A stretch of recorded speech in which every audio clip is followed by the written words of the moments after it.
Hey, I'm Susan Nutowitz with letsfeelexcellent.com or the YouTube channel by the same name. Now in this blog, let's take a little time to talk about how the body actually works. So in nature, in general, there's two different kinds of movement. There's expansion, which is this kind of movement, extension, right? And then there's flexion, which comes together, right? The flexion comes together. So think of a hibiscus flower, right? So a hibiscus flower opens, it's an expansion all day long, reaching to the sun, and then when the sun goes down, it closes and it goes into flexion and it goes to sleep, baby, baby, baby. And it does that day after day for its entire life, which is like 2 or 3 days. So for us, we live much longer and we have the same thing. So we have muscles, and some of them are flexors, like that's a flexor, and some of them are extenders. So that's an extender, okay? So these are the extenders, these are the flexors. And so how this works, the law of physiology is for every negative component, then the flexors, those fibers will react and they will contract.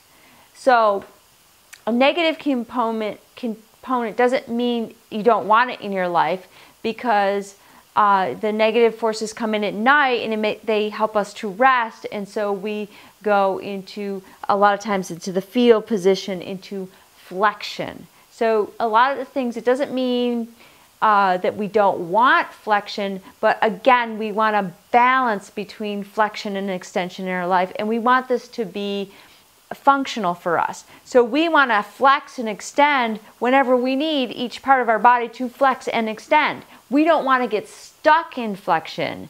We don't want to get stuck in extension. And a lot of times when people come to see me, they have both going on.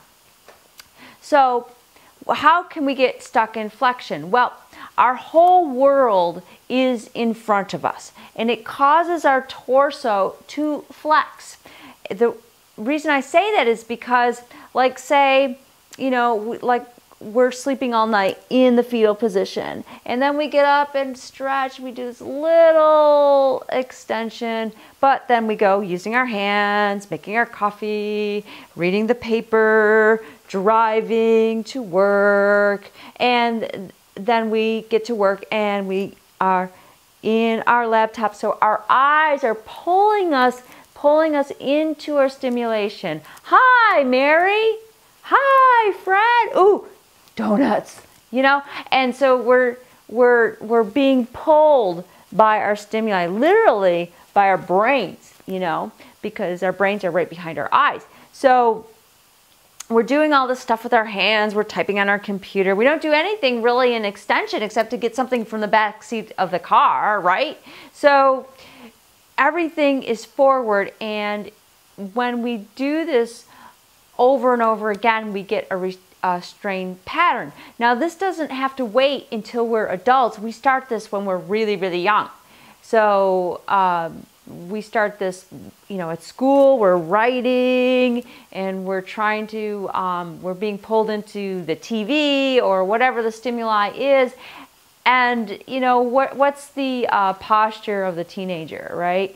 So by the time they're teenagers, they don't have a lot of energy, especially if they eat all this junk food, and they're just really bored. And they're slumped, right? Well, a lot of people get stuck in that slump. They cannot put their shoulders in their shoulder sockets. They can't lift their rib cage up anymore. They can't put their head on their shoulder, or however they get stuck, right? So you can even do this eating ice cream. How do we do that? Well, ice cream is a lot colder than our bodies want food to be, but we like it. So we eat ice cream, and sometimes I think it's like, you know, we go for, after a while, we're in a pattern of stress, so we go for stress, and so we go for ice cream, right?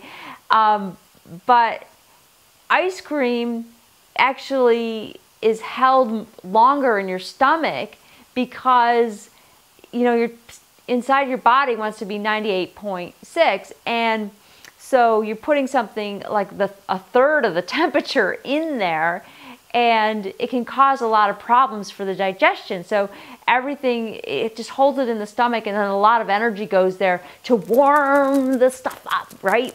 And so it's just trying to shiver and warm it up. And if you eat a lot of it, everything gets frozen from your mouth up into your head and all down this digestive tract and the esophagus, and everything's just trying to warm it up. And so your whole torso is just in flexion, trying to get all those muscles together and warming it up, So that can happen.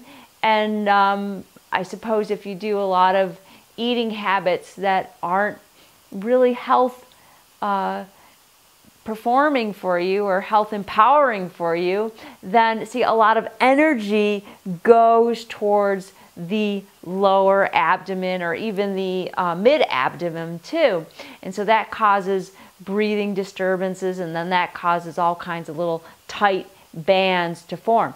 These fibers, when we say, a person needs work with their psoas or this muscle or that muscle. Actually, we have one muscle, and it's just separated into little bags. And so, I've talked about the fascia before, the wrappings around the muscle. That makes the bags, and it wraps around each muscle fiber and even each muscle cell.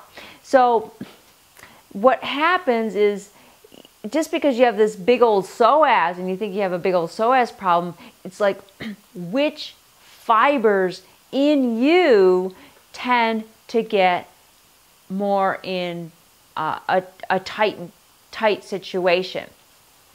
Now, does that mean all of your muscles that are imbalanced are flexors? No, it doesn't.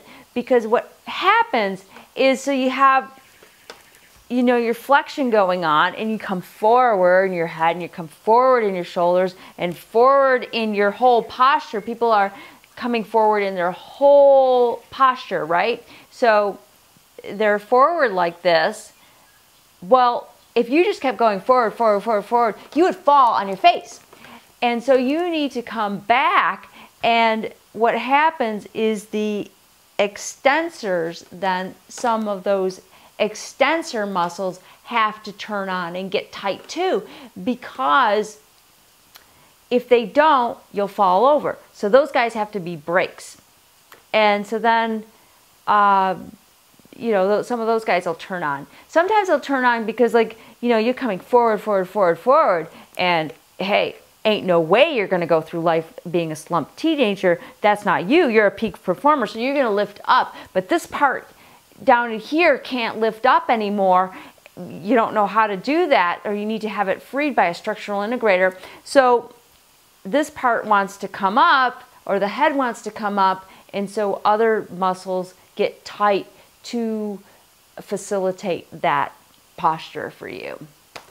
So what do I do as a structural integrator? What I do is I'm looking for clues. I'm looking for clues even before you come. So on the phone, I'm picking up clues.